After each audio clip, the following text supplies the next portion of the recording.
Assalamu alaikum. Brother and sister, welcome back to Islamic Notes channel. Jon Dean's story. British researcher converts to Islam after studying the Quran. The most enjoyable thing about Islam, according to Dean, is the religion's command to prove all the verses of the Quran if one is able. Jon Dean became a Muslim after studying Muslim life in Saudi Arabia, where he worked as an expert in the health and nutrition industry. Dean's journey to becoming a Muslim began when he moved to Riyadh, Saudi Arabia for work around 2008-2009. Dean knew nothing about Islam before, apart from the fact that he had seen negative news about Islam on TV. He saw that Saudi Arabia and the Middle East countries were torn apart by war. People there like to blow themselves up here and there. So he thought that Islam was very rigid. If you go out of line just a little bit, you will be in prison, flogged, or even have your hands cut off. So the first thing Dean did was to understand Islam properly to make sure he didn't end up in jail. He started reading a little bit about Islam. When he set foot in Saudi Arabia, Dean saw that the women's clothes were completely covered, while all the men wore their traditional clothes. Dean found that Saudi was not a country that was easy on the smiles. People did not smile much when they passed each other on the street, but Dean noticed one thing. The more he talked to them, the friendlier they became. Dean thought, before coming here, he thought these people were very stiff, but it turned out that was not true. Dean also didn't have to worry about walking alone at night, even though he passed a group of young people hanging out in front of the mall. And what surprised Dean the most, there was no violence or war that he often heard about in the news. That led Dean to one conclusion: maybe their religion did not teach violence. He thought what he had seen was not like what was depicted on TV in his country all this time. To convince him of what he experienced, Dean began to ask his friends about the religion of these people, namely Islam. Every time he asked, "How can you live your life like you are not allowed to do this and that?" Dean's friends always answered with the same answer. They always started by talking about the example of the Prophet Muhammad. Dean thought, wow, this guy must be great. So he started reading more about Prophet Muhammad and Islam. Dean finally got a lot of true information about Islam.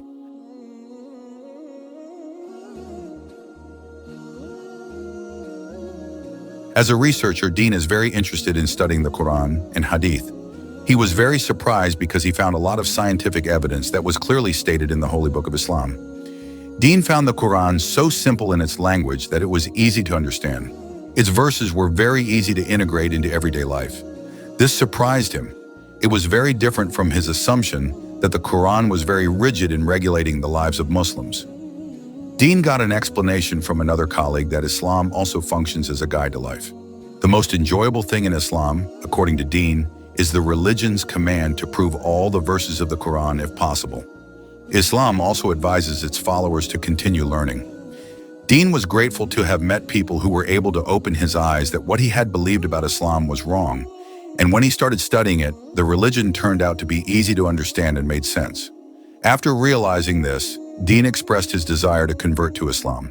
Accompanied by his two friends, Dean recited the two sentences of the shahada. Jon Dean. After converting to Islam, I never looked back. My name is Jon Dean. My story begins in 2008-2009 when I moved to Riyadh. I worked there. I work in the health industry in sports and food. Saudi Arabia is a country that needs people like me and helps them to move. There are still big industries that are still developing here, soon, and they are rich people. You know, there is a lot of money here. That's why I came here. Actually, I have no idea about Islam, really none. Apart from just getting information from the images shown on television, I think that this is the reality of Saudi Arabia, and so is most of the Middle Eastern countries that are torn by war. When their people bomb here and there, I have no idea, and this image makes me a little hesitant to come here. This also gives me an idea that Islam is a harsh religion. If you put your foot outside the line that has been set, you will be imprisoned and your hand will be cut off.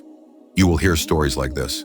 So the first thing for me is to understand Islam properly to ensure that I don't end up in prison. That's why I started to know Islam. I want to live as normal a life as possible compared to what I used to do at home. I don't want to get caught for doing something wrong that will land me in jail or in bad shape. I don't know what it looks like.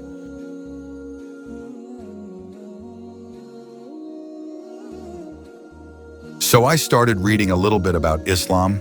I lived with all kinds of people and from all kinds of countries. I lived with Hindus, Buddhists, Christians, and Catholics. I also had Jewish and atheist friends, spiritual people who practiced all kinds of spiritual practices, things that were not religious, but they believed in a creator. They didn't believe in the Bible or the Koran or any of the other texts that we gave them. Thirst for knowledge. I always knew that there was more to it than what I could see. I was never an atheist, never have been, and I never believed in the greatness of things and that life has no purpose, that there is no connection, there is nothing greater than me. That is who I am. I can do anything. I never believed that, and it was a solid foundation that I held. I also had an interest in knowing more. I always had a thirst for knowledge, for something that I could not see. I had read many books, knew people like Bruce Lee, Muhammad Ali. I was interested in martial arts and boxing. I had loved the spiritual side of these people, which was the source of their strength, their faith, and their courage to keep fighting. That was what interested me in Saudi Arabia. When I arrived in Saudi Arabia, a country where you would be surprised, most of the women are covered up, all the men are wearing traditional clothes. It was so different from where I lived. And Saudi is not a friendly country. You go out and people don't smile at you on the street. What I've noticed is that the more I talk to people here, the friendlier they become. And I kept thinking, wait a minute, I'm sure that people here are supposed to be hard and not want to help. And this is a misunderstanding in my brain. In fact, Arabs in general are the friendliest and most helpful people on the face of the earth.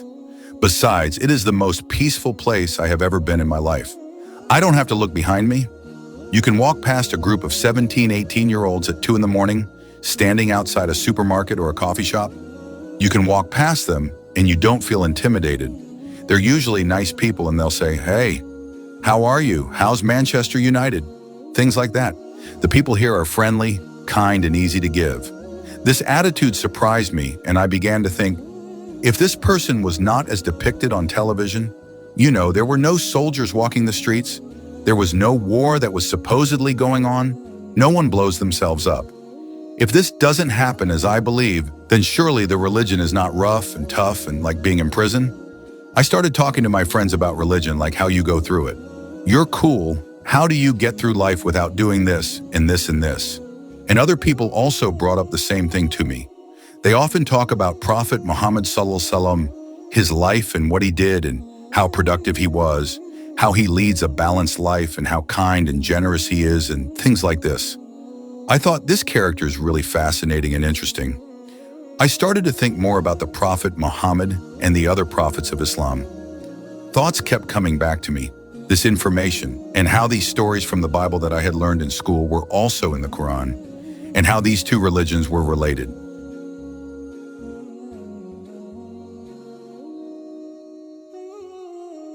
There are actually 3 religions, the Abrahamic religions like Judaism, Christianity, and Islam, and how they were related to each other. This gave me a sense of realization. I thought I had heard this story before, I had seen it before, and I started to get more information. Transparent. As a scientist, this is very important. When you start studying the Koran or the Hadith or the texts surrounding this religion, there is a lot of transparent evidence. You just have to sit and look at it and say that you can see the source of the information, you can see the history of where it came from. And unlike other religious texts, it is actually very simple. It is transparent. You just have to believe in the existence of God. Others you will find, and slowly it permeates your life. If you believe in the existence of God and you believe that there is a line of prophets sent to deliver their message to help you, then that is Islam. At first, when I heard a man say this, I was shocked. I asked him, how can something seem so easy? Like I don't have to do this or do that every day. He replied that the way this religion is practiced, and it is like a guide to living life. If you believe that there is a creator of everything, yes, the creator, then us, the universe, and all of his creations. It is not a coincidence. If you believe that, then you are a Muslim.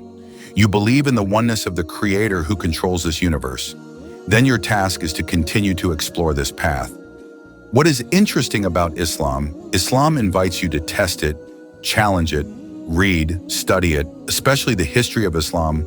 Muslims often tell about the progress of Islam. The progress that Islam has made on this world is amazing. And I will not tell here. It's true, it's amazing. The history and science of Islam, I found that many people don't know it. And it's not taught in school either. Like, people want to surf. Not many of my friends can surf or snowboard. They are all shown on TV. Some of them look really good, and some of them look crazy and dangerous. But until you start it yourself, until you start experiencing it, you will never understand it.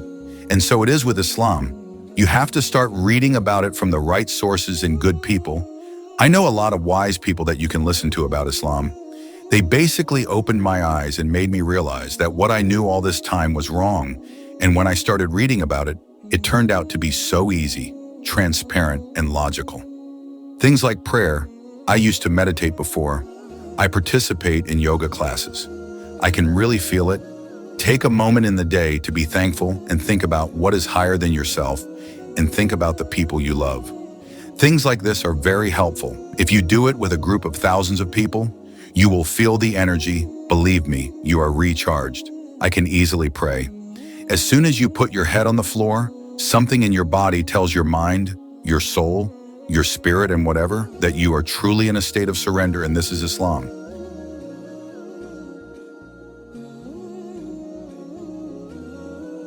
You are actually bowing down, and you are saying, yes, there is something greater than myself, and I want to learn more about this.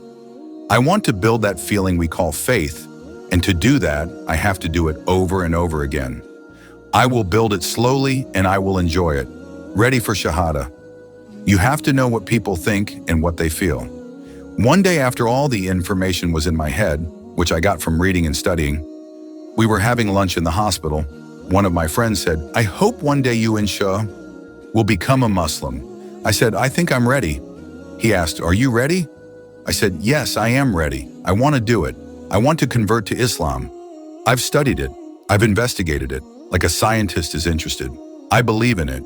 And it's like there's something pulling me. Like there's something I need to do. I need to follow it.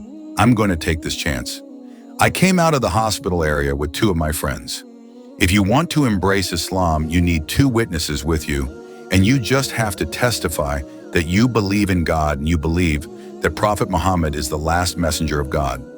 Everyone is born Muslim, and you follow your path, and then you return to the bosom of Islam. And you only believe in the oneness of God. This man helped me to say it in Arabic, and I remember that I followed him. I didn't feel anything at that time. I just followed him, and then we said it in English and then in Arabic. Then my two friends hugged me with big smiles. It was interesting at that point. I remember I was walking home to the hospital, and as I was going up the stairs, the noises around me were a little strange, but it was only clear in my head. I remember I was walking when these people congratulated me, and my colleagues greeted me. I can't seem to hear them. Their voices seem to have been reduced. It's really strange. But the volume inside me seems to have been increased. It's like someone mixed up the sound quality between inside and outside of me. I was talking, but the voice seemed to be very loud. I become worried. I don't seem to feel sad. I don't feel happy. It's not like before. So I left them and went to the bathroom. I locked the door and stood in front of the mirror. The voice got louder and the feeling got stronger. It's like a kettle that's boiling and you know something is about to explode. I was near the sink, splashing my face with water, and I thought, what the hell is going on? All I remember is that I just kept crying. I cried, and when I looked in the mirror, I was still crying and crying so hard that I laughed because I didn't understand why I was crying. I started laughing and crying at the same time. If only someone could see me right now. It was like a big explosion came out of me. Then it stopped. I looked and thought about myself. What just happened? At that moment, I felt a peace come over me. That's how I explained the peace everywhere, and it didn't seem right.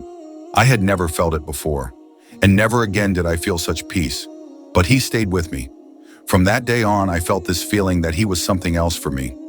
From that day on, my life changed, and I never looked back.